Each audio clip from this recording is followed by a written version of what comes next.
All right. Welcome back, everybody.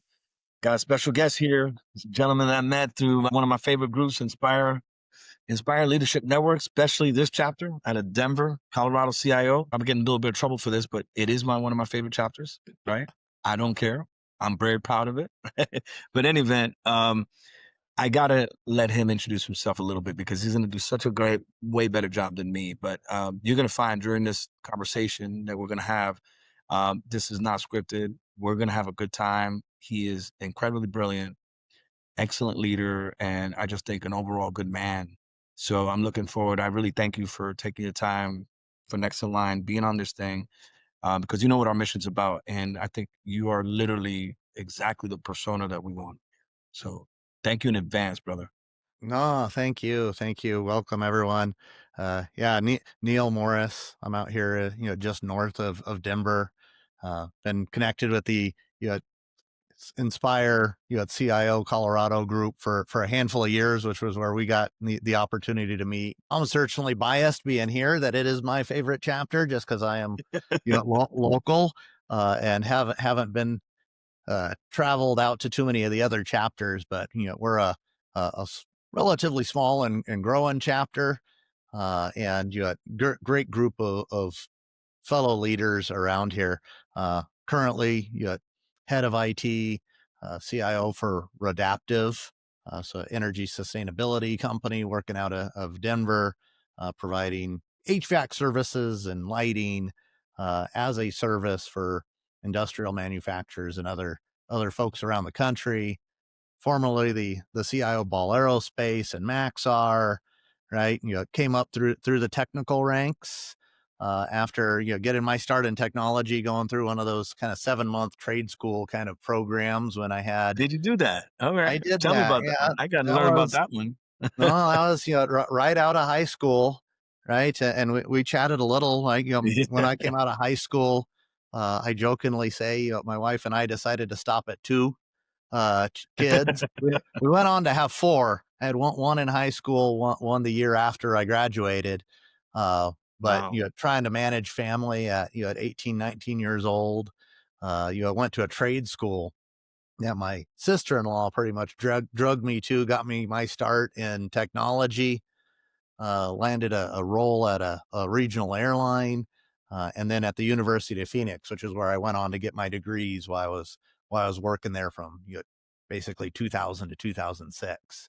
Wow. But so been in technology, started as a Novell administrator, right, Uh-oh. and You just doing brought me back. X.25 networking, right, and that was a You said long Novell. time ago. So now doing it for just about coming up on 30 years, it feels like. It Yep. started in the late 90s, right after high school, and building my career and trying to just help others navigate careers in technology and family, and you know, Sure. definitely my own personal and professional challenges, and trying to make it less taboo to talk about some of those kind of things and just share, because like we always joke it takes a village to raise a family. Well, it takes Amen. a village to build a career too, right? And they might not Absolutely. all be yet part of the family unit we think of. We're recording this right before Thanksgiving, right? That might meet around the Thanksgiving table, but it's still a community of people that help each other out, that ultimately get anyone to where we're trying to be. So super excited to be here. The mission, right? It's just having a great No, conversation. thanks for sharing that, man. So you brought me back. I had to jump in there real quick because I used to I was in recruiting, in the 90s. When I first started, I remember Novell. Shoot, I remember some of the questions I used to ask. The difference between Novell, I remember Windows from a server's AD was like, which one was the forest and the tree? I think the forest was So I AD think, yeah, I think and Active the tree, Directory I can't brought in remember. the idea of forest, Forest, right? right? And the tree And was Novell, I yeah, I think. think so. And Isn't that's that going crazy? back like 30 years ago. And I I remember know, man. the old, well, it was blue screen Novell 312. And then when Novell 411, I think it was, came out, was when Active Directory was kind of really starting to win the war. And they started looking, That's very right. similar at a point there before, Active Directory really, started to dominate the market. But No, definitely. And I heard, from a lot of folks that Novell was awesome. It's just they didn't, same, not same marketing, right? Same difference, a lot of different reasons. But the fact that I remember that is crazy because I can't remember having like 2 weeks ago, brother. Like you it's know, crazy. it's I remember my like, wife's like, "What? You remember what?" Compared to like you can't remember what to bring home, right? I imagine So, recruiting at that time, you're asking the same questions or oh, similar questions day after day after day, week after week after week, and it same just like thing. like It stays in staring there. at the sun, it just gets ingrained on the cornea, right? Oh my It's just goodness. like, When I laugh, and I'm like the resident, veteran now, right? I said old guy. And a lot of these guys when I explained with recruiting, I said, we used to fax resumes over, bro. They're like, what's a fax? And like, so like, and like we didn't, and it was I was there early on when I don't think we had email yet. yeah, So I mean, it was it's early, brother. Like it was late. Like I would say 96, I think. We didn't have email yet, and we didn't have no ATS, none of that. It was in your desk, your file. submitted online and AI processing of them and ATS systems and candidate tracking systems. It's like, oh, Oh yeah. You like, remember in high school when you had like the loose leaves folders you like know, that?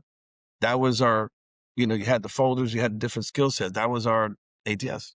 well, talking about like high school and ATS and those kind of things in the 90s, right?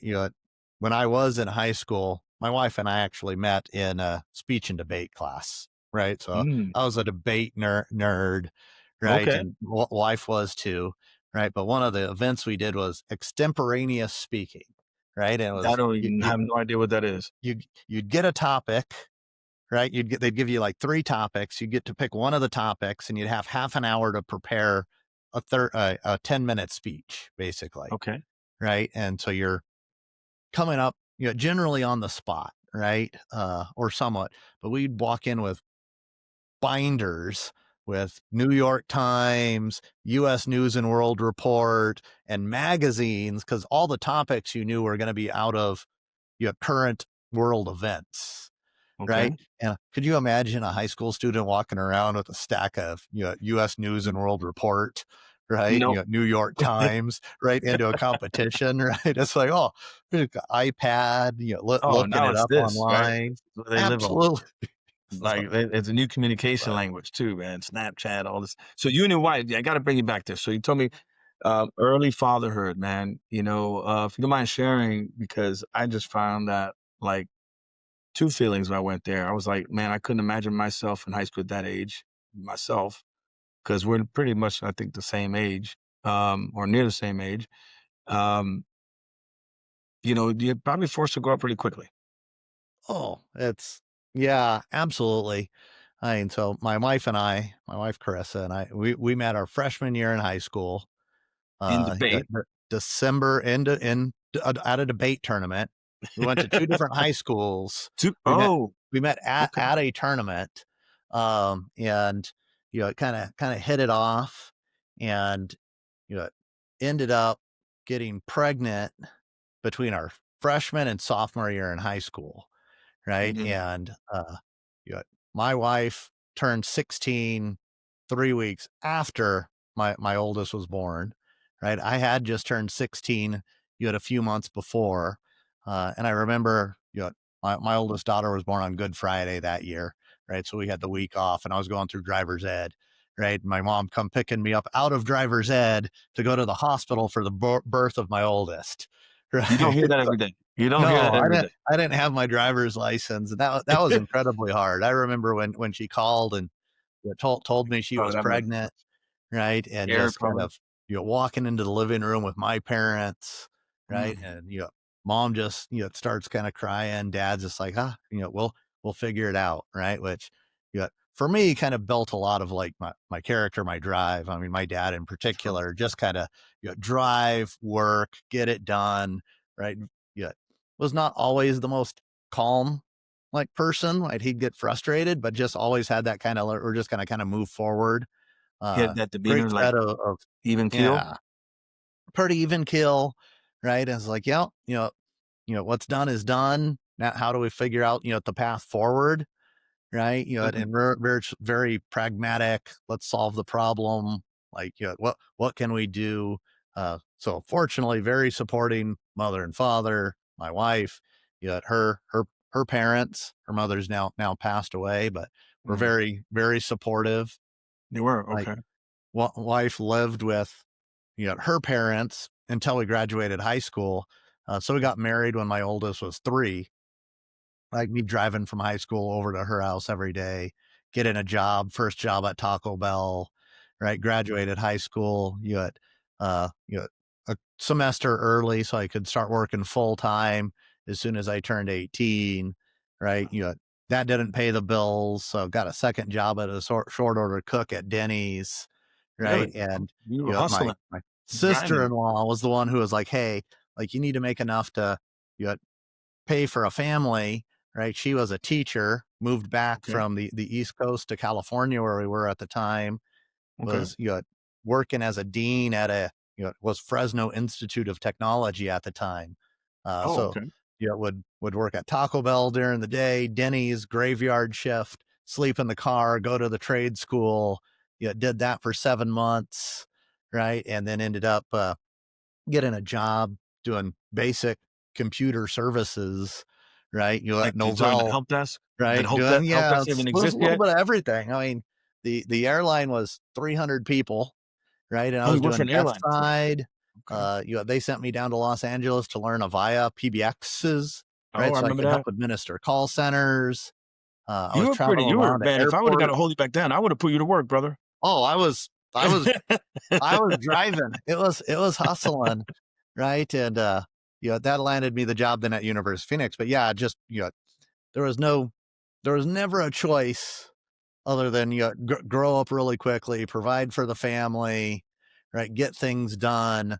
And fortunately, big support structure around me. But wife and I got married, pretty much right after high school, bought Wow. our first house at 19, Wow. yeah, Yes. finished at the trade school and then my undergrad and my graduate, right? And just kind of always just been hustling. And uh, looking back at it now, I mean, it's like my dad would always kind of make comments of like no one ever promised life was going to be simple, right? I remember working with him growing up.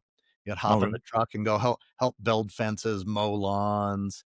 You He just he hustle, worked his grinding. whole career at Pepsi Cola, right? Mm. Blue collar kind of work, never making a ton of money.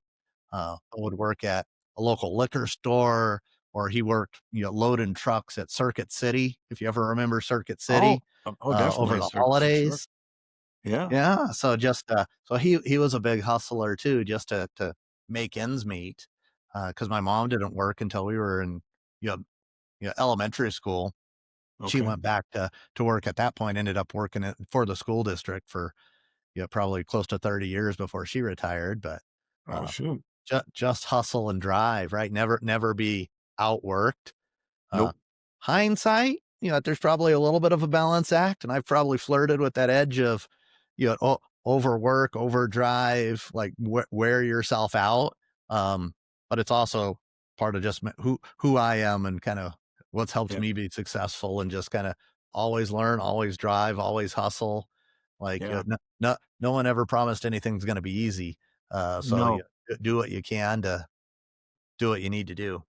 Wow. Well, congrats. I mean, it sounds like it worked out really well for you, my friend. If I Yeah, you I know, mean, we'll so take everybody far. through we'll take everybody through the journey, but I would tell you, like, because I know what you're currently doing and and all the success you had throughout your career. But man, I have a ton of respect for you, man, because I used to see this growing up in New York, and I would hear about it or see it, friends or whatever. And fortunately, there's a lot of absent fathers out there, man. You know what I'm saying? So, and hats off to you, and a lot of respect for you. No, Um, I appreciate that. It's a lot of people don't do that. no, and I think it's I'm not sure how I feel about that. I kind of look at myself. I feel very fortunate. I don't think I took the easy path by any means, At but all. at this point, I don't know anything different, and I'm happy that I did, and happy kind of where I am at the current time. So, And you look at it as like I would, which is a blessing. oh, it's like, every time you wake up and look outside, right? You're in South Florida and it's just kind of always sunny and weather's great. And I'm in Colorado, and you get to you another state with 300 plus days of sunshine. You get outside, look at the mountains, right? Get Gonna to get better. you live in a great country and have my That's right. family around me. It's just everything's a blessing. So let me ask you this. So I love the fact that your sister-in-law, she said, no, no, no, it's not working this way. You're going to go to trade school and it is what it is. And did you have IT in your mind or something? Were you always ticking around or like, how did IT happen? Like that's I what, mean, she said, you're doing this no matter what. she said, "You're doing this, right?" Like when I was like, senior year in high school, even junior year, right? You're kind of like, "Oh, what do you want to do?" And like, my dad like would always tell me, he just wanted for me to get a job where, I had to wash my hands before I left the restroom, not before I went into the restroom, right? Because he was like, don't work somewhere where you just get really dirty hands and just kind of that blue collar work." I don't think he ever really liked his job and wanted more for me, my sister, right? Everything. Um, but I was like, I thought about military. I thought about being an auto mechanic. I thought about, doing like, California Highway Patrol. I have a lot Oh, of different family and like law law enforcement. enforcement? I mean, all these different kind of, career ambitions. None Uh-huh. of them were really technically focused, right? When I thought I, was going to go to, college, right? I thought about, oh, do I want to be like a pharmacist or something like that? Mm, Having kids when we did, it was like, oh, I don't see a path to more traditional college. So I kind of moved away from that and was thinking law enforcement or one of those kind of things. sure. And glad, Becky, like, kind of, I say grab me by the ear. I don't mean literally, but, kind of, Probably. said, "Hey, tech is coming, right? That's It's an y- inversion market, right?" I'm pretty good with math, logic, problem solving, right? A lot of these issues, she was like, "I think you'd be good at it, right? yeah, It's man. working inside, right? You're not working through, standing outside on, Highway 99 or Interstate 5 or something, pulling over, idiots doing 90 miles an hour. Oh yeah. Like You never you know what should do happens. this, right?" And so I said, okay, right. Made that 7 month commitment and kind of really learned I did enjoy tinkering with it. And I Yeah. remember one of the things they do is they gave you a was I think at the time a Pentium based tower, right? Mm. That everyone would go get belts and strap them because we had to carry them back and forth to the classrooms because you're learning to take them apart, put them together, put in the 30-pin sims and Oh like, my goodness. all learning all the IRQs and interrupt requests for Windows and, just all Sure. those kind of things. So Well, I had fun doing it and it kind of, yeah, built a ask passion for tech. let me Uh, let me ask you that. What when you got out of the tech, what mm, certification did you walk out with? um, so I actually don't know if the certification actually would mean anything at this point, right? Okay. But they gave me a certificate that said Fresno Institute of Technology, computer hardware technician, Okay. right? All I haven't right, heard that so one. Not that one. I remember the MCSE craze. Remember that? I do, right? And um I when I was going through the trade school, at that point, um, A plus, right, A was plus. just becoming like a certification, Oh right? wow. But it was not like an available cert if my timing's right at that point, right? So I ended up once I got on the job, that was my first like certificate that was like any outside Oh, accrediting body was an A okay. plus. A plus uh, certified. certified. Stay But coming proud. out of the trade school was just this like you finished the 7 month program at Fresno Institute of Technology, Mhm. focused on computer hardware, right? And uh, Just kind of well rounded, like a little bit of touch of everything, little area, right? a little bit What of was your everything. What was your first IT job? I love asking CIOs that. So it kind of depends on how you look at it, right? Because one of the things that I think my sister in law saw was like, first job, wife got pregnant, 16, had to get a job. Taco Bell was a mile down the street from the house. I could walk there, got a job working the drive-through window at the Taco Bell, right? And I was there for a few years. Um, and one of the things that they found I was really good at was reprogramming the point of sale system, Oh, right? So naturally. I Just kind of like, ended up kind of the guy in the restaurant when you corporate air quote would roll out like, hey, here's the instructions to update the POS because we're going to have a sell or new combo meal or whatever it happened to be. I'd be the sure. guy reprogramming kind of the POS, and programming's probably a stretch. It's Okay. just basic administration, He said right? stretch.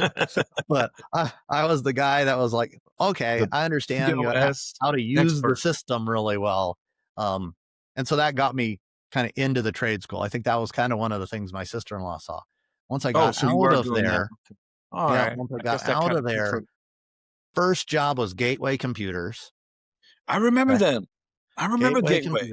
Is that Computers. the little cow or It's something the like that? cow, I yeah. can't believe I remember that. It's the I can't cow. believe I remember that. And I graduated in like June or July, got hired there almost immediately, helping assemble computers and do some basic support in their little gateway store in Mm. Fresno, California, and worked there through the Christmas season that year. Right. And so it was a good job. I was only there about 6 months, but that was kind of the first actual one where I was hired to do tech work. And it was like, I need to install more RAM, or I need to install a bigger hard drive, or you Yeah. would install PC like a technician work. CD burner, right? Like, and then I got the job with well, ended up being Allegiant Airlines, right? So Okay. they're still in business. They were in Fresno, California at the time, and worked there. And they're the ones that I really credit for.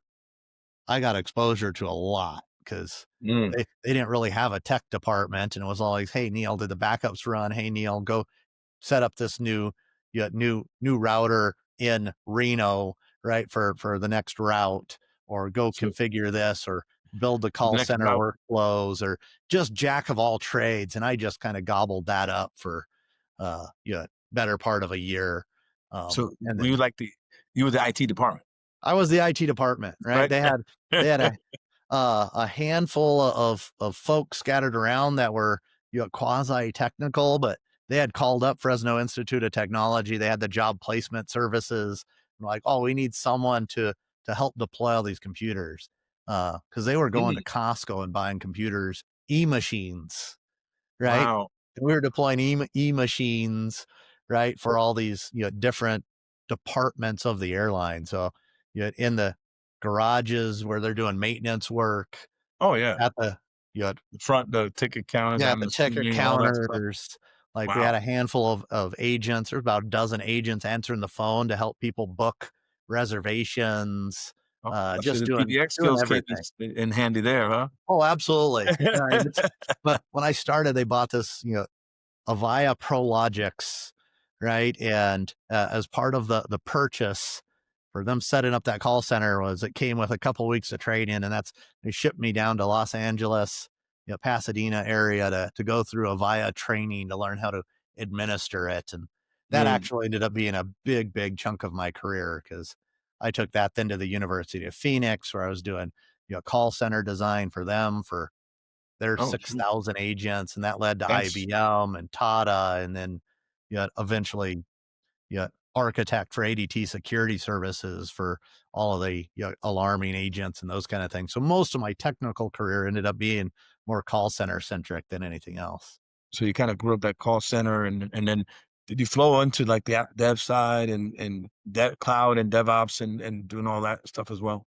Oh, and it was one of the great things about call center, right? Because like, I remember the old protocols, CMAPI and TMAPI and all these for computer telephony integrations, because Hmm. you wanted to do screen pop, right? And like, oh, IVR, right? when you call in, right, enter your number, push one, push two, push three, all those things that people hate, right? When it gets to the Oh, agent, could the agent have your account up and know an alarm's going off in your house, or sure. your account's past due, right? So got really close with application developers to build those integrations that then led me into doing CI/CD when I went to Digital Globe and building out their DevOps Oh, practices, and you know, kind of so taking that off from there.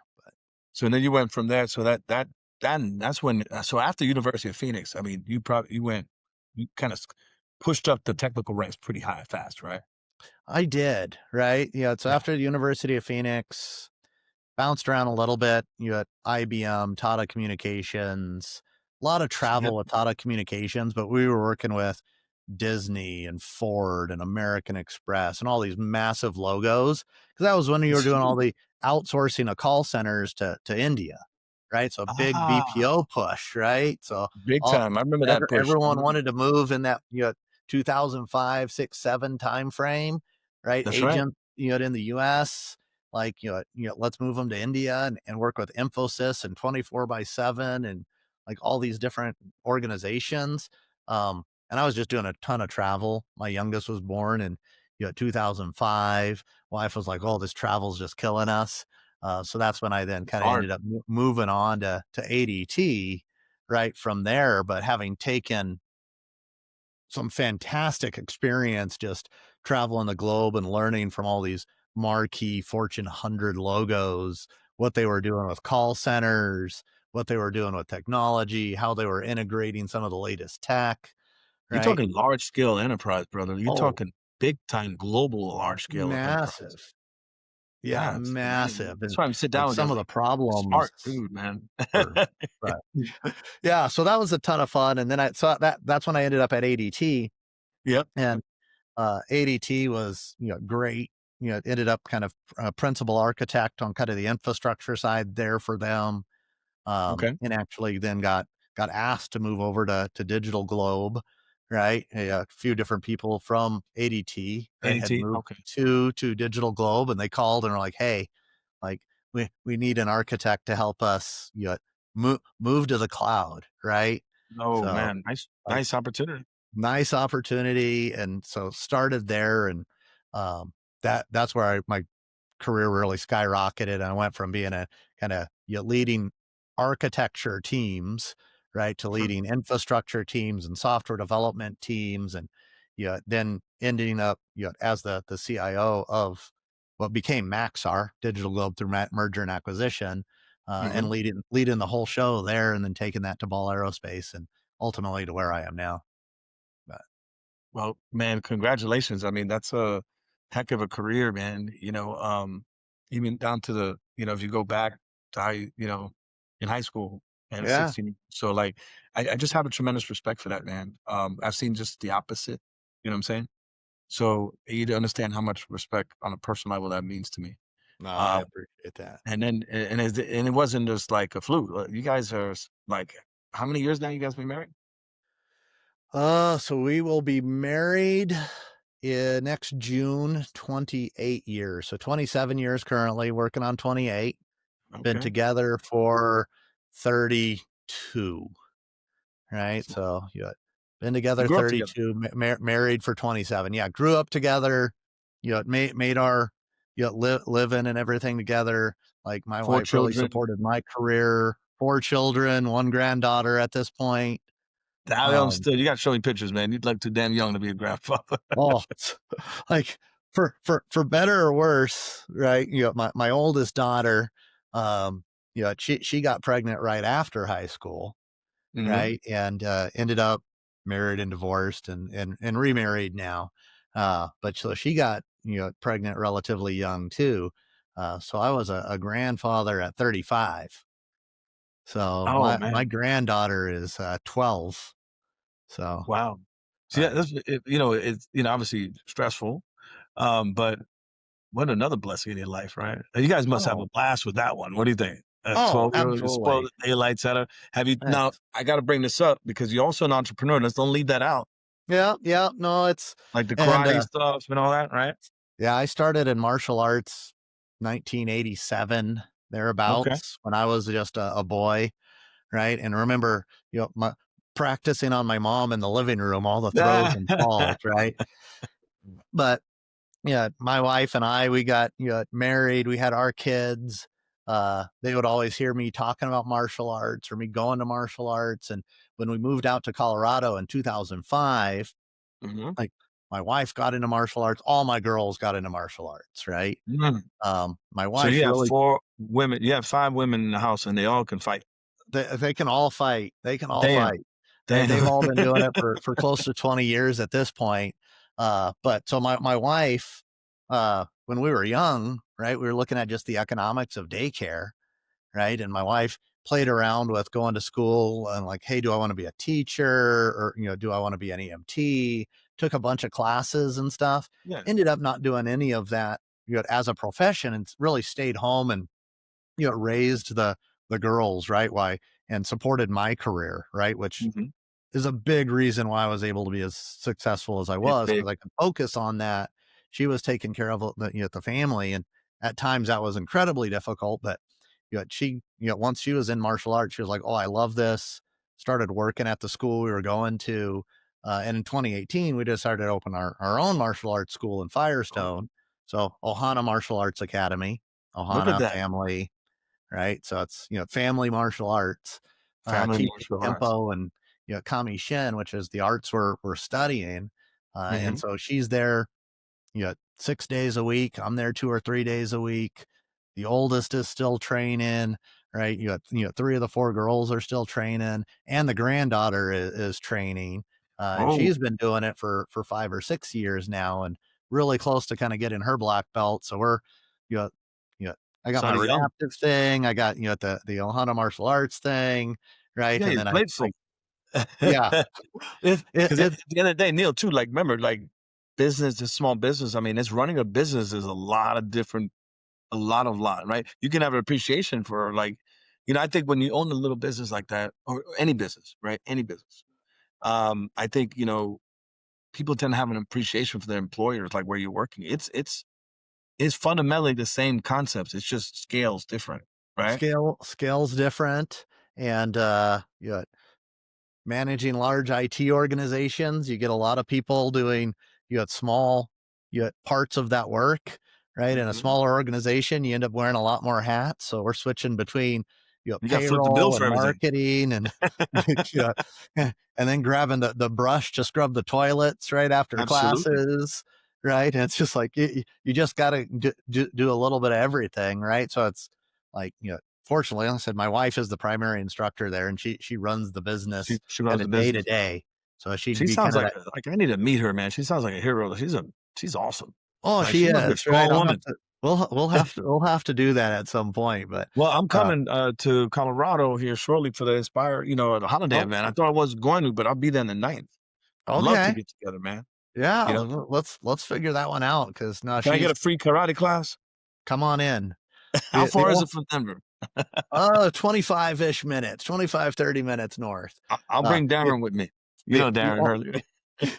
the only thing I ever told people that I made the mistake at one point would be like a few people in the jobs I was working at saying, "Oh, you know what would be a fun event? Let's do a you know, these are all women's self-defense class for the employees of the That company." sounds cool. Oh, it does. Except if you've ever done like women's self-defense and you get the Mhm. guy in the red man suit, right, that just gets the kicked out Oh, of him the whole time. don't I'm the don't tell me person in the red you the man best. suit. Right. So, so the idea of It's a not fun bunch for of you. my female employees just cup checking me right for a couple Oh, hours just sounds like a an oh, HR issue waiting to happen. yeah, yeah. All So, right, man, you gotta be careful. Hopefully, you're nice to them that day or that week, oh, absolutely. right? Right. So, look, Or oh, you're going to so, find out really quickly which ones think less of you than others. oh, quick, quick, quick. So, let me ask you this: since you shared a lot, man, and I really appreciate you opening up that and kind of how the journey, how you got there. Um, I just want to ask you a couple questions regarding, okay, talk to me about the first time you got tapped on the shoulder for the C-suite. How'd that go down for you? Ah, so first time I got tapped in the shoulder for the CIO job was actually not too far in the past, right? So Okay. I started with Digital Globe in 2016, really to help lead architecture, help their cloud migration, help them do those kind of items. Ended up taking over and building a DevOps and their CI/CD practices, and leading a lot of teams. Ended up kind of moving into a senior director over infrastructure and operations for that IT organization. Okay. Um, that lasted basically through COVID. Friend, mentor of mine, Tammy Hyland, that I had also worked with at ADT. Talk about I know ADT that having name. a lot of people that moved over to Digital Globe, and me getting pulled over. I actually got pulled over just before she did, but she was the CIO at that time, and she decided she was going to move on, right, in her career, and as did some coaching and done a handful of other things, and currently working for ServPro. But when she moved on, I got tapped on the shoulder of like, okay, this is your IT organization now to run, right? It's yours to lead. And That's we were cool. going through getting acquired by Advent, right? International. So Oh, PE acquisition. We were still merging with SSL. We had done several acquisitions that we were merging in, from Radiant Blue and Human Geo and Aurora Insights. So this is really got to all these bring acquisitions all of during your this time. together.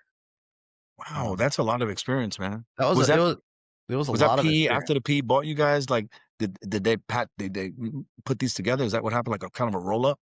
So some of it was happening before Advent acquisition, right? So the Radiant Group and Human Geo and Aurora Insights, even SSL, right? All those happened between when Dan Jablonski was CIO, and then Howard Lance came in, and now it's Dan Smoot, right? Dan kind of came in with that Advent, and they were really looking at all these really good acquisitions that uh, you know, made Maxar, right, out of Digital Globe and those, and how do we make it more efficient? How do we make it more effective? Right? How do we kind of get it over the finish line? So that was really kind of what the Advent kind of brought to the table, and uh, they've now since rebranded well after I left, and I can't take any credit for it, but to Vantor, right? So Digital Vantor? Globe became Maxar, now it's Vantor, uh, and really focusing on diversifying their product sets. But I got to be a small part of that, as that PE came in, and building out a more efficient and effective organization. That's really hard to kind of go in and come from an individual contributor, and like one of my still friends, right? Guy named Lewis Wine, out in Tennessee. He Mhm. hired me, and I was reporting to him. And then when I got tapped on the shoulder for that role, he was reporting to me, Oh right? wow.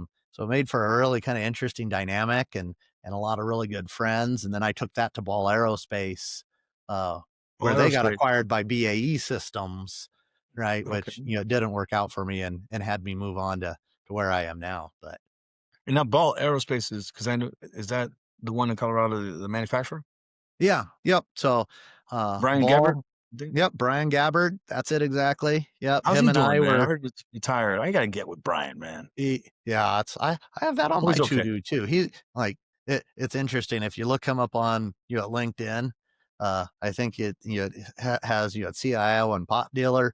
He's a big pottery nut, right? Is he really? Really he I'm always building bowls and plates, and all sorts of really artistic flair, right? Uh-huh. Which is,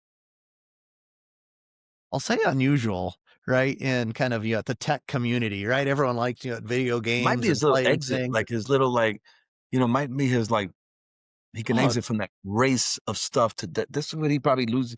He yeah, can disconnect with doing something like that, right? absolutely. But it's like you talk about Brian Gabbard, or Mike Bush or Darren Hurley, or Uh, those yeah. just talking about the local CIO community in Colorado. I mean, it's a pretty tight knit group. But Brian, when I moved to Ball Aerospace, was the CIO for Ball Corporation, right? Okay, And that's what I meant. Ball Okay. Corporation and Ball Aerospace operated largely independently. Big Mm. canning manufacturer, a lot of international work, Uh-huh. manufacturing plants all over the planet, right? So he had the big company, right? I had the small aerospace company that was doing work for the government. So we had some pretty strict firewalls between those two organizations, Two and separate, whole different market. Yeah, two, for sure. yeah. So he provided kind of the HRIS systems, some learning and development systems. But when it came to like production or engineering or those kind of things, they really ran independently, uh, which made it relatively simple. If any merger, acquisition, or divestiture can be simple, Oh, uh, yeah, right, yeah. If it's to already carve it separate. off. Yeah. So BAE, who I understand had been looking to get into space for a long time, you know, purchased that capability by making the purchase of Ball Aerospace, Of all and aerospace. really buying an incredible group of talent, manufacturing facilities, really interesting, government contracts, across the Long-term contracts. spectrum of, you know, defense to, different, science kind of things, right? So It's they a did a cool lot of job. work on the James Webb Telescope and those kind of instruments, and you can look those up all online and, Are you just telling me you worked with a bunch of rocket scientists before? oh, there was a bunch of rocket scientists. It's like So one of the how funnest. is that intimidating? What, like, you go to your meetings, you're like, okay, there's rocket science. There's like 7 of them sitting at the same table. Uh, a little bit.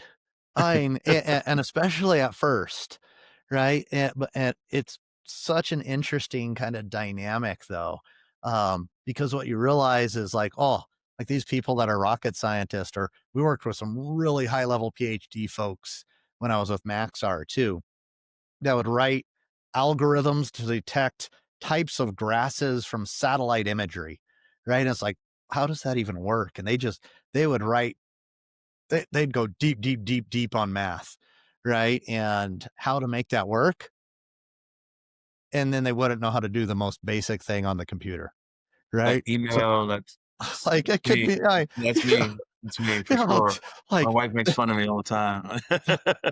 and what I learned, and this might be yet a little bit of just Neil's view and stereotype of rocket scientists or astronauts or like Hmm. PhDs. It's like everyone has a finite amount of gray matter, and they've just put 100% of their gray matter on a very narrow subject. And if you want to talk on that subject, they're going to bury you right Deep, in like deep. detail, deep, Yeah. deep, deep. But then you ask them to do something that's not related, and like I'll say they're almost lost. I mean, Well, that's that probably an capacity is so overstatement, deep but on it's that like, oh, subject. it's not what they're Capacity. focused on. So it's like, oh, Absolutely. you want cybersecurity, you want AI, you want like any of these kind of things. A lot of them knew how to, code fairly well because that was part of like, the science and running the experiments and all the modeling. But you get out of that, they're banned and they're just like anyone else, right? And No, most yeah, of them we're all, at the end of the didn't day, wanna we're all be people called just looking for. doctor, right? They're No? just kinda no, most of them not, right? Most of them, it Oh, was just like they're there to get a job done, they wanted to work, right? You'd always introduce them as doctor or PhD, right? In those PhDs. kind of things, but you get down right to in front of a whiteboard with them, and you're just trying to figure out how to fix a problem to solve a business challenge or solve a, you know whatever problem we're trying to look at the time, but So you didn't really get with them unless you have you need some rocket knowledge or, go deep to some No, no, subjects like that. like, some of the more interesting ones was they were trying to like, "Hey, we're running some really complex modeling, right, and need a lot of compute power," right? Like, so, like, help us get the So, infrastructure in place so we can run these super advanced physics models, and they'd go down and lose me really quick on, like, all these physics models and everything. That's like, "Okay, you need 100,000 cores, right, to mm, process, right, these imagery or to do thermal dynamics or, like, hey, yo, like, even, like, the idea of, like, off gassing of different paints and the impact it would have on orbits for satellites. Like, oh, that's really kind of cool. My role was provide physical infrastructure and compute and storage that was fast enough to meet their needs. But it was a great way to kind of geek out. partner with them, right? Yeah, like Oh, they part needed of you. it, part of They it. needed you. They can't run models on anything. They needed that infrastructure. They So let needed me it. let me ask you two big things. 'Cause two things I definitely want to cover from your perspective. You've been around a lot of different enterprises, and I love you came up like the very high tech track, Yep. right? Man, your resume must look good. I can tell you that. So, wait, let me I stop. I That's a recruiter in appreciate me. You got to that. forgive me. Once you're Like, a recruiter, you're always a recruiter. So, I want to talk about talent attraction. How do you attract top talent? What's your playbook to attract so top talent to come to your company? Because you went to a few different companies, there, and you don't do this alone. You know what I'm saying? oh, absolutely not. I have a couple people that work for me now that have worked for me at 2 or 3 different role companies at But this it's time, right? It's It's time. like, and I got people that I'm calling all the time of like, "Oh, yeah." Um, especially in technology, right? And you hear people say it all the time, but you hire for capability, you hire for learning, you hire for aptitude, you hire for like those untangibles more than tactical skills. In technology, that's absolutely the case. There is a time where I hire people for tactical skills. Like we have a very specific technology we need to hire for because we need to implement. Like we need someone that's been there, done that, knows all where the hard edges are, right, and can help guide us through the latest and greatest tech stack, You need right? somebody that brings the blueprint on something Someone like that that, right? brings the blueprint, right, and can say, oh, like don't do that. I've been there. I've done that 5 times. It doesn't work. This is how you need to make these things work. Uh, those are good times for that. I think of bringing in, you know, consultants, bringing in teams, bringing in businesses that have special tactical skills. When I'm looking to Absolutely. hire an employee, right, and people come and they go, right? And I want to develop people, help them in their career journeys, whether they're with me and my organization for hopefully 2 or 3 years or 5 or 10. Uh, but reality is a lot of people move on, right? And I want to be part of that journey, right? So I want to hire people that are just determined to learn, not afraid to get in, get their hands dirty, have a really good aptitude for just kind of how technology works, right? Hmm. How programming works, how different things are put together, and you're not afraid to challenge and ask hard questions, right? Because it is really about that aptitude. Like I want super humble people, right? That can come in like Good and just people, say, good person. "Hey, come bring people together to solve a problem and challenge each other appropriately." That's really what I spend my time when I'm interviewing, when I'm talking to people. It's like if they're a AWS expert, like great, right? That will translate to Google, Azure, right? Different I cloud like that. services. If they're a great C programmer, right, or different compiled languages, like that will translate over to other languages if they're willing, If they're right? will.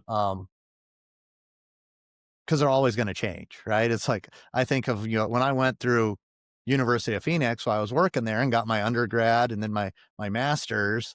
Um, there's a fair bit of tech talk, right? But like talk about Novell, X.25 networking, talking about rational databases of the time, right? There were no vector databases. There were no like AI, like large language models and kind of the stuff that exists today didn't really exist to any major scale. Then you had some machine learning and Hmm. algorithms, but being able to break down work, understanding to learn, understanding how to experiment and iterate on things. Those are skills that last a lifetime. So those are the ones that I choose to hire for because like I like that. business strategy changes quickly, right? You got You to broke that adapt with down your really well, man. customers. And if you're not willing to adapt, that's the most precious skill.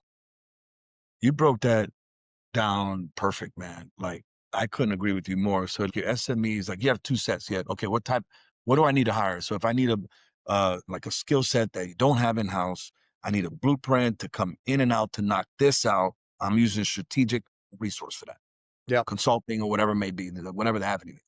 But I'm looking to build a team. I'm looking to hire intangibles first, tech second. Yep. Yeah. I love that you also said that I think a lot of managers are like hiring executives and everything. They get really stuck on, well, he just knows AWS. He doesn't know GCP. I can't hire him.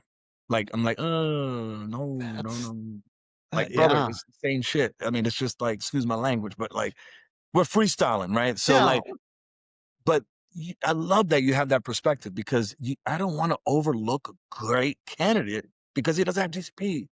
and I would take it even a step further, right, and say at times, you should hire someone that doesn't have that skill intentionally, right? I think of like cloud, right? Um, when you're leveraging cloud, right, for infrastructure services, and there's all sorts of things you can do with it, right? Like, and you hire someone that's, a rock solid AWS expert, right? And you have AWS as your core infrastructure. Sure. They speak the language of AWS.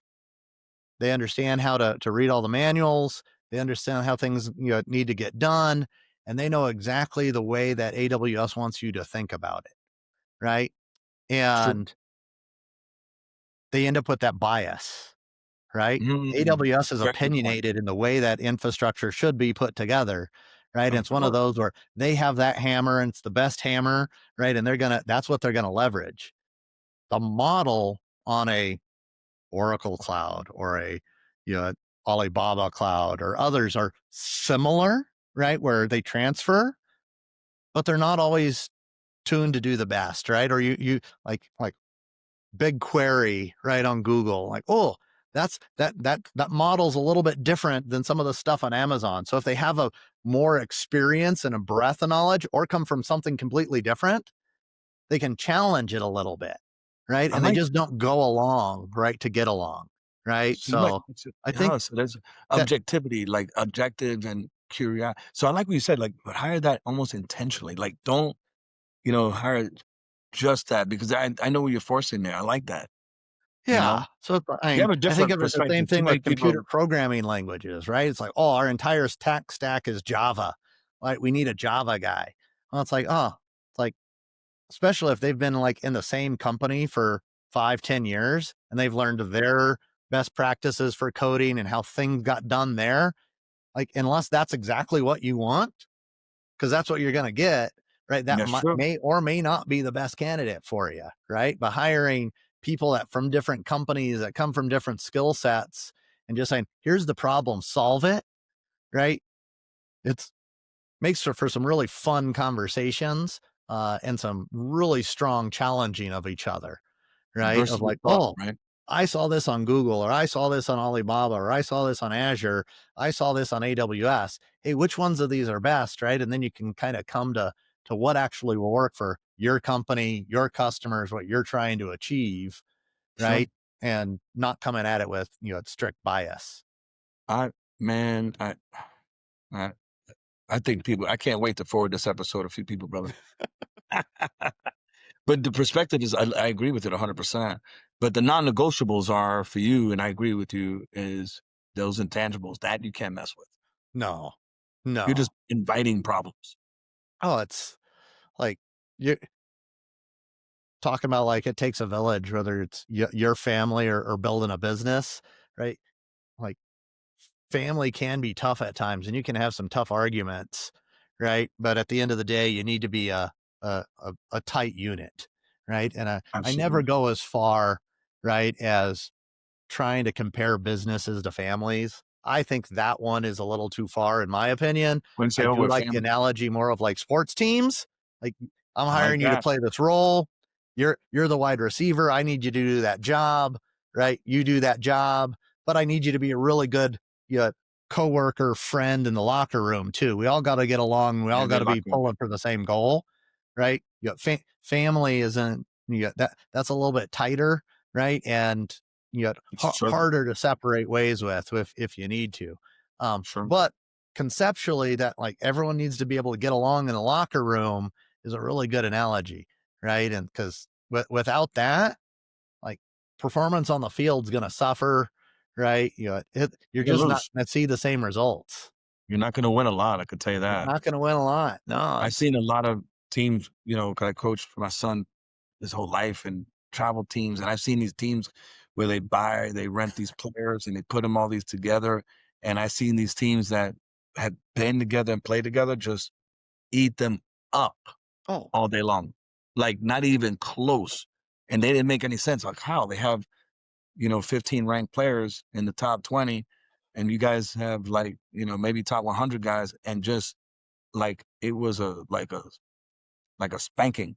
Like it was just a team of Well, freaking win better than individuals, right? absolutely. Right. It's, if, pick your sport, right?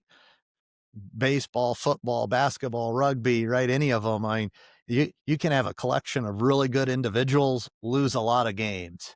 You can Lose a have a lot of games. mediocre team that can win a lot of games, Oh right? yeah, And if they you get can, better too. they get better. They'll get They better get over time, like that whole iron sharpens iron kind of thing, right? It's like, absolutely, man. Let me ask you this. So have you ever been in a situation, right, where, because you seem like such a good, nice guy, just probably probably heard that, never heard that, right? Never heard that. So like, a situation where, let's say you're on a sports team, you guys are, but you're the coach, and you got some two good, like, offensive players, your stars, right? They're kicking it for you, they're killing it for you.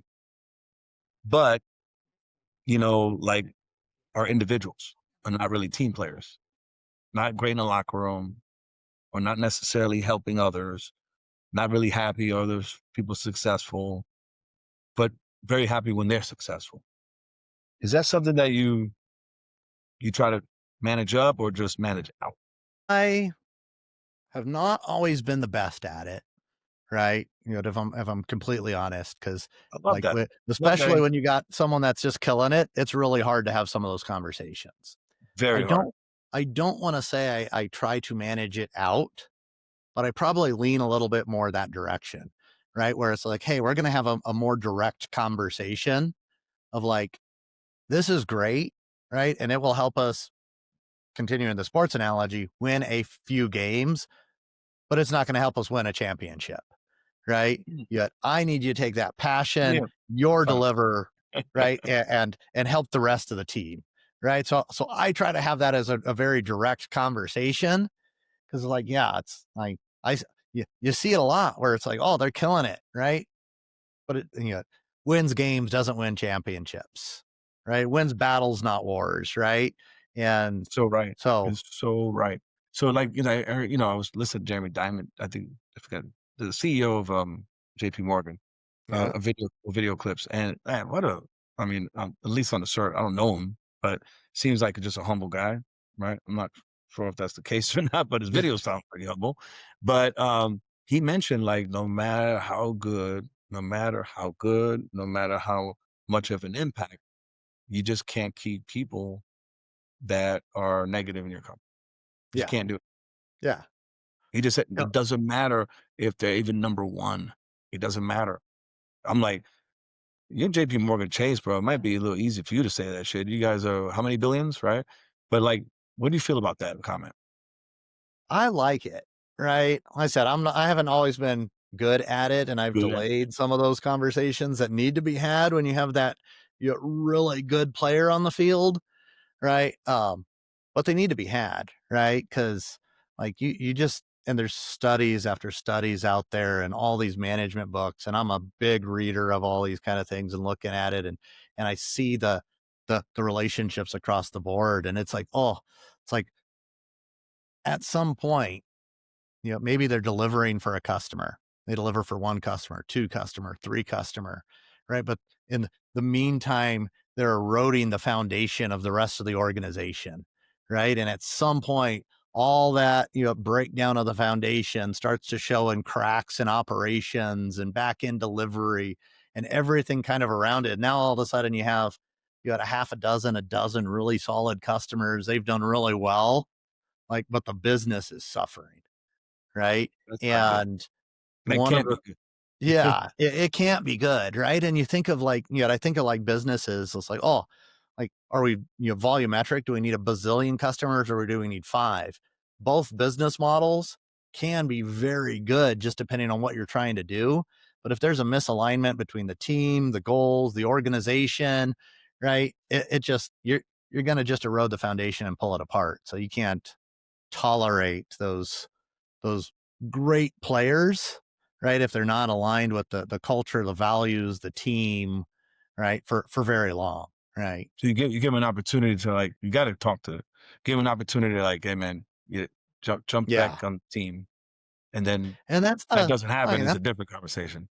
oh, it does, right? And like I even remember at one point, and one of the some of the best advice that I had gotten, right? And I go back to this when I'm looking to have those conversations is I was the architect, right? I was building, I was designing things, right? And I, at a point in my career, was the go-to guy for all the questions, right? And when work gets high pressure, like everything's kind of coming at you, and especially if you've been there, done that, and you know the answer, it's very easy. Like, oh no, this is what we need to do, and shut people down, right? Just because you need to get it done, right? And um, had a boss of mine, right? Pull me aside, and said, hey, Neil, like most of the time, you're probably the smartest person in the room. Not everyone needs to know that. Right? And just kinda, like like, That's you good might stuff. get there faster, but you're not making the team better unless you're helping them understand how you got there, right? Don't just shut them down, give them the answer, and move on. Like, that might be and was my personal kind of bias, was like, "We just gotta get this bleeping done. This is what Get needs to done. be done." But if you Yeah. don't teach the people how to get there as well, like, 1, you're not helping develop anyone around you, right? 2, sometimes when they push back, the ideas get even better, right? Good point. So they put me in my place, right? Which then when I'm like, oh, it's like some of these really great troublemakers, right? If you want to call them that, Hmm. they might just not be aware because I was that unaware Yeah. You know jerk what? at That's a one good point. point. Because yeah, So, and dude, like, because I never met that person, right? Like, you tell me you were like jerk. I think you're one of like nicest people I've met in a long time, oh, I and appreciate that. no, that's legit, It's, man. I don't bullshit around, and I'll tell you, like, I know what you're saying now. I get that because you might not know, like, but if you get an opportunity, that's when you get an opportunity. Let them know, be aware. They might not be aware, but now if they don't, now that's different. Now they don't want to. yeah. Well, and That's a some whole of different it, conversation. Yeah. right? If you talk global perspectives, Mhm. right? And I had the opportunity to do a fantastic training probably 15 years ago from an Indian lady that grew up in Europe, and the training was in Canada, right? And we were talking about Mhm, all right. Germanic cultures versus Asian cultures versus Western cultures, and like it's all kind of using the general kind of stereotypes, but there's a little bit of value in those if you take them for what they are.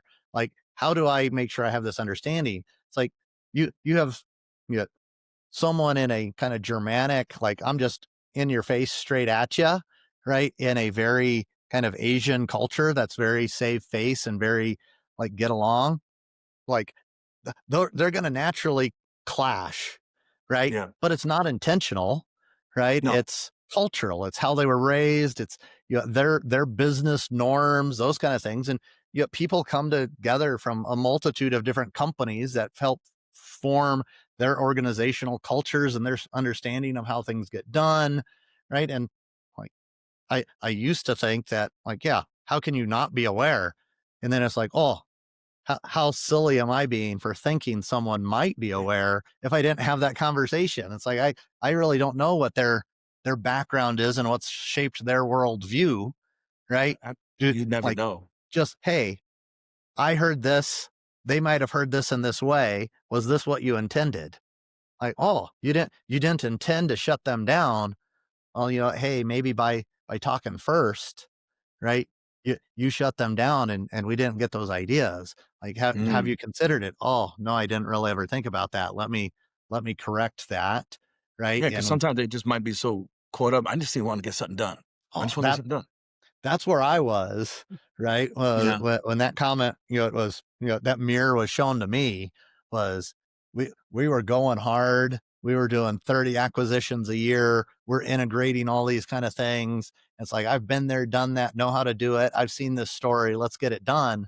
Right. And my response in those sessions was shutting people down and wasn't I wasn't being great for the team, right? Uh, so that helped me learn how to be great for the team. But yeah, you can't, I mean, if people just after coaching, training, giving them the opportunity, like that's just who they are.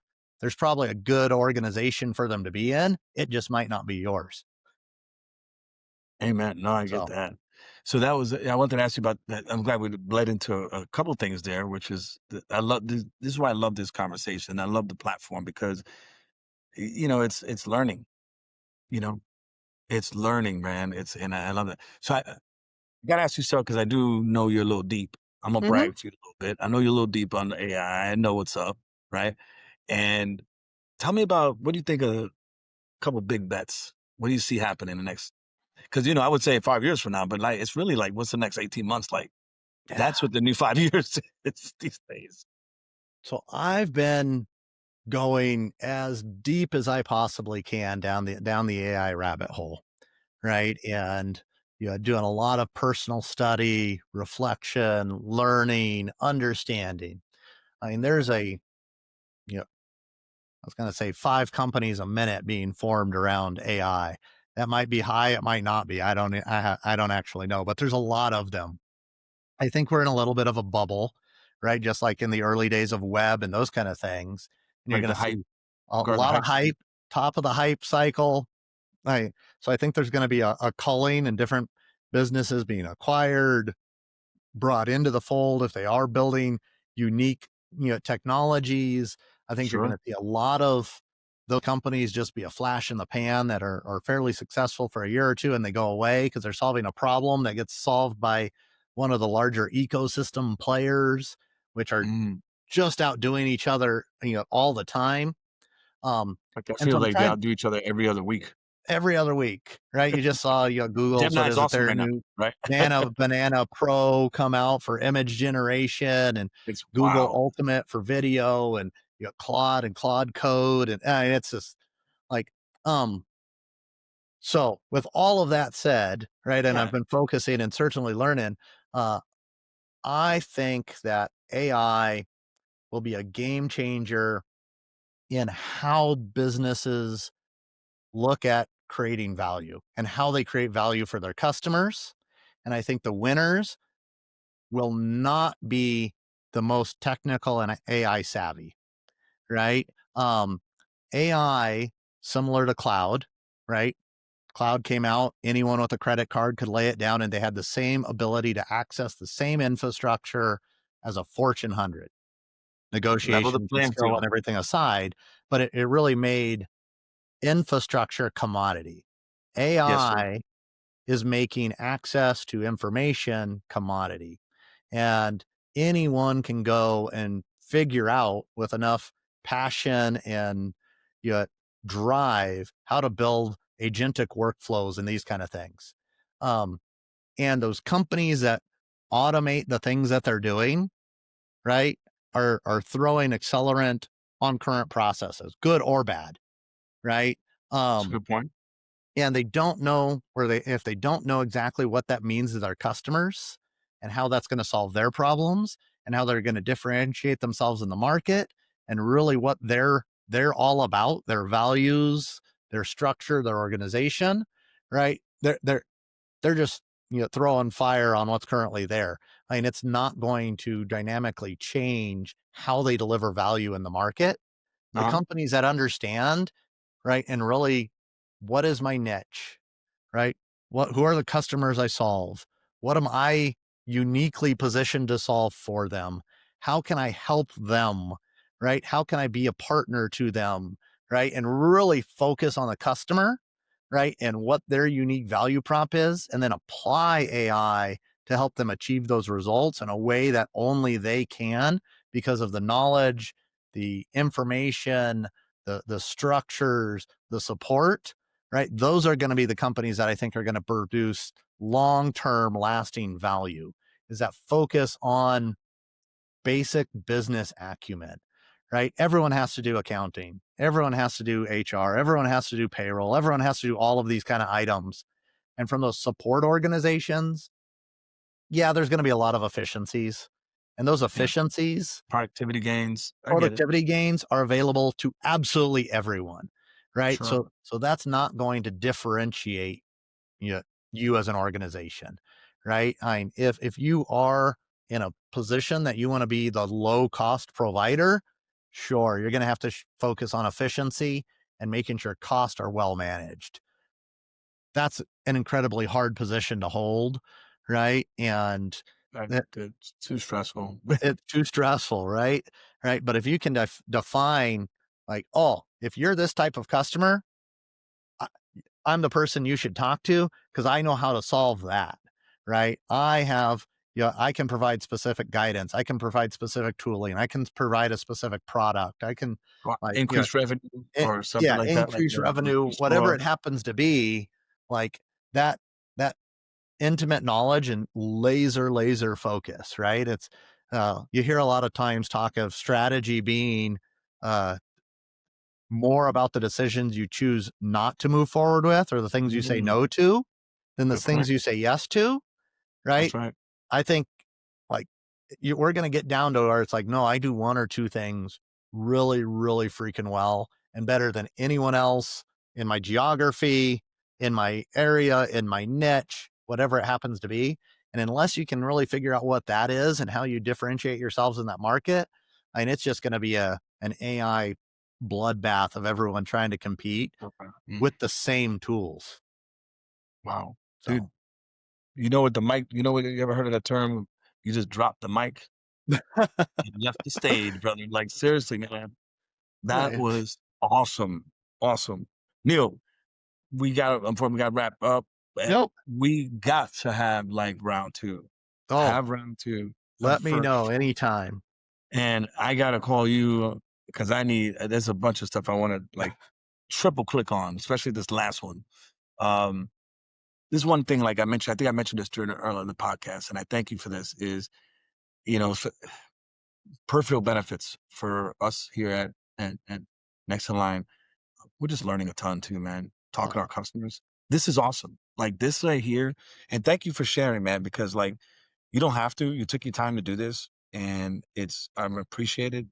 So I gotta ask you, give me two things real quick, because I want to wrap it up on this, because it's about paying it forward. I'm gonna give you two audiences. One audience is somebody just entered the C-suite. They just got that tap on the shoulder. What advice would you give them? Everything that you know now. if I was tapped on the shoulder again and said, "Hey, join this executive team," and I would say, go in humble, right? Um, you're like, if you're in an IT kind of role, CIO, CTOs, chief digital officer, any of those kind of things, right? Yeah, like when you walk in, everyone knows that you're being brought in for the expert in that subject, right? The pivot you need to make is to build those relationships with the you know, chief product owner, right? Chief marketing officer, chief human resource officer, chief legal. Really make sure that you understand even deeper than you already do what they're trying to achieve, right? How can you be helpful to your peers around the table and help them solve their problems, right? You are bringing a capability to the table that Sure. they need, and you probably have some opinions on what you think should be done, and they are probably all wrong, right? They are Keep it probably real. all Keep it wrong. real, Neil. I Yeah. love, but look, So I love that. I think, because you know what, at the end of the day, sometimes it may take people 90 days to figure that out. It may take people a year, 2 years. Sometimes it might be too late. But you know that shoulda, coulda, woulda stuff. I love that because I yeah, failed tremendous in my career, tremendously, epic failures all the time. But like that round two, like it's always a yeah, little bit better. Like you see the punches coming, yeah, you absolutely. slip, you know, okay, I touched that stove before, it's hot, right? You know, so Uh-huh. that is great and great advice. Now let me ask you to talk to a different audience, very different audience. I just got my computer science degree. I just got 'em. Alright, I'm ready. I'm supposed to make $100,000, right? I'm out of school, got 0 experience, can't get jobs. 77% of these kids can't get jobs. They can't get in the door. Everybody's blaming AI. People blame this, offshore, nearshore, you name it. What kind of advice would you give somebody like that? I'm walking into a tech career, right? Just coming out with a computer science kind of degree. Um, Not any. You got it's yours from where? I got mine from the Fresno university. Technical. Yeah, Fresno Institute of Technology. Yeah, my 7 month cert. Um, when I started, it was that tactical hire, right? It was I need someone to install RAM, put in hard drives, those kind of things. Um, those roles are super commodity at this point, right? And what will differentiate, I think, people in the market is people that aren't fixers in that way, uh, but people that are business problem solvers, right? The technology is going to be a flash in the pan. Even what I heard a statement the other day that I loved, which was the AI we have today is the worst AI we're ever going to have, Oh right? shit, that's actually pretty genius. It was, and it's what stuck with I me, get that. right? It's like it's only going to keep getting better, right? And walking in and saying, I'm a cyber expert, right? I'm a AI expert. I'm a app dev person is showing people the tools that you currently have, not the value you can provide, right, in the future. So you're looking backwards and you're setting the conversation up for failure almost out the gate. But hey, I understand the business you're in, right? I, you're doing recruiting, you're doing hiring, right? How many people come into interviews that have studied the last 5 years of 10Ks, have listened to the board meetings, have understood what the priorities are, and then have formed a basic of opinion of, I understand your business at a cursory level, and this is what I think I can bring to your future to help you make better revenue, to help you meet that critical program, to help you deliver that value into those customer bases.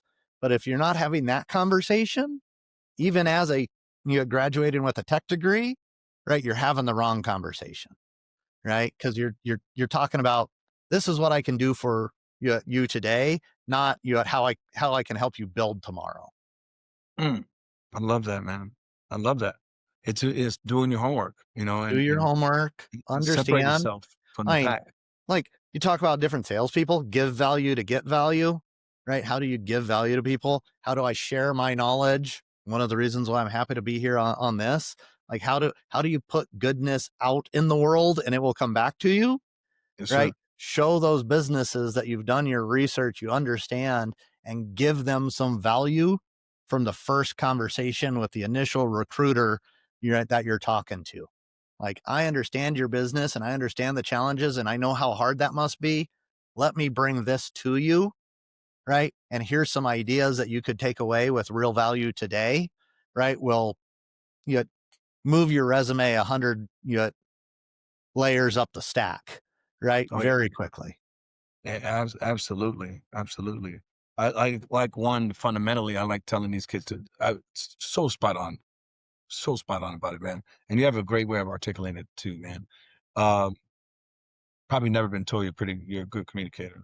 Well, I appreciate that. I try. I try. So, I think also like there's 1,000 things we could tell these young professionals these days, but I tell people like, man, be present, please Yep. be present. Get out there, man. Your network is your worth. Like, get out there, make them see you. Like, sports, Yeah. make them remember you. Yeah. Put on tape. Be memorable, right? And it's like, and especially in IT roles, right? Talking about people that don't spend enough time networking, chatting, learning, right? It's like Like, you're going to learn a lot by talking to people outside the organization that will really open your eyes, right? sure, And if you just you know wake up every day and ask yourself, how can I help 5 people today? Whether they're in your company, outside, anywhere else, how do I add value to 5 people today? And you just make that a habit. Before you go to bed, help 5 people, it will come back around. it's hard to fail that way, bro. It is I mean, hard to fail that way. It might feel like failure on certain days. And some days you're gonna be like, oh, oh, but that's kind it's of in where the it's hardest just part. like you Yeah. just gotta make it a habit. The hardest part on the road, like let's say success, because there's different levels, right? Right. is, as I tell people, enduring the pain on the build. Oh, Like, that's the hardest part. It's just patience. But hey, Instagram and Snapchat and all that, they see the oh, result, not the it- the it- pain that went through that result. First, you got to make sure that result is real. I go get a Lambo, rent a Lambo tomorrow, and say I'm a rich guy, right? Or, this is what I did this month. But like, it's patience, man. Things take time, right? we're And talking water about than like plants. the sports analogy or anything else, right? It's like, oh, doesn't matter the sport, right? I'll pick football, right? You're on the field an hour of play, right, on Sunday. Oh You got yeah, 20 hours of practice that nobody saw on TV that led up to that, right? You see what people are putting on Instagram, that's their game day, right? That's the one shot, right, that they're choosing to show you.